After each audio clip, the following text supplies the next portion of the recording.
Young hero Pradeep Ranganath alias junior Dhanush తెలుగులో తన క్రేజ్ను విశేషంగా పెంచుకున్నాడు. మొదటి సినిమా లవ్ టుడే మరియు ఇటీవల రిలీజ్ అయిన రిటర్న్ ఆఫ్ ది డ్రాగన్ సినిమాలు యువతల్లో పెద్ద హిట్ అయ్యి ఆయనను యువ హీరోగా స్థాపించాయి. తెలుగు ఆడియన్స్ కూడా ప్రదీప్ని ఆదరించారు. భాషాపరంగా ఏమీ పరిగణించకుండా ఆయనను నెత్తిన పెట్టుకున్నారు.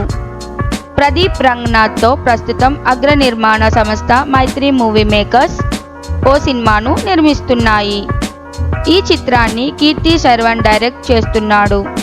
ప్రస్తుతం షూటింగ్ దశలో ఉన్న ఈ సినిమా 30% పూర్తయింది.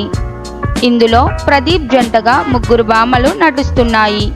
మొదటి భామ అమితా బైజు ఫైనల్ అయింది.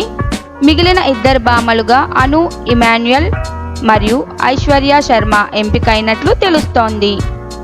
ప్రదీప్ రంగనాథ్ తన బాడీ లాంగ్వేజ్ మరియు యూత్ఫుల్ ఇమేజ్తో మంచి రొమాంటిక్ కథలు చేసేందుకు సరిపోయే హీరోగా మారిపోయాడు.